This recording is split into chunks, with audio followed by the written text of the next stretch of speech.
A wanderer traveled through the world. He did not know exactly what he was searching for, but within him burned a quiet longing to find that which he desired. His path led him through many lands. One day, he arrived in a beautiful valley with a clear lake. The water lay still, as if nothing could touch it. At the shore sat an old sage. The wanderer stepped closer and asked, "Who are you?"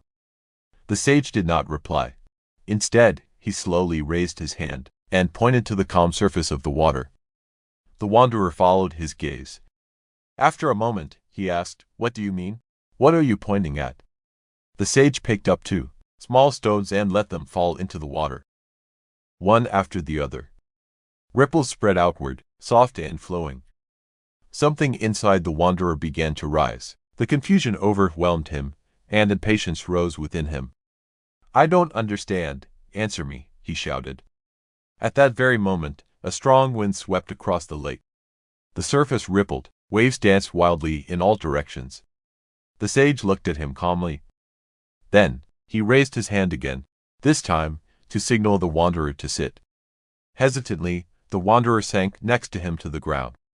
Slowly, the wind settled, the waves grew smaller until they faded back into stillness. Without a word, the sage picked up 108 small stones and gently placed them at the wanderer's feet. The wanderer looked at them, 108. He knew. The number had meaning, yet at that moment, he felt no urge to decipher it.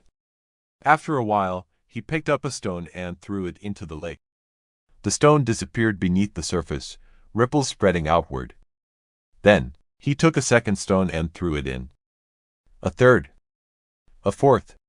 After some time, he looked down at the stones by his feet. They were still the same. 108. Shocked, he grabbed a handful and tossed them into the water.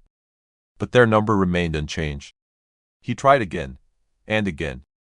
He dug his hands into the stones, flung them into the lake with all his strength, yet they did not listen. Eventually, he stopped. His breath was heavy. His arms were tired. The strength within him faded. He had tried. The stones remained. Slowly, he sat back down. He sat still before the lake and the stones. He watched as the water gently smoothed the last ripples. And then, he did nothing. For a while, he simply sat there, gazing at the lake, letting his eyes rest.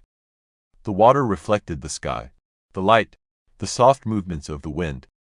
In the reflecting water, in the distance, at the horizon he saw a silhouette. It moved slowly. It came closer. And as it was close enough, he recognized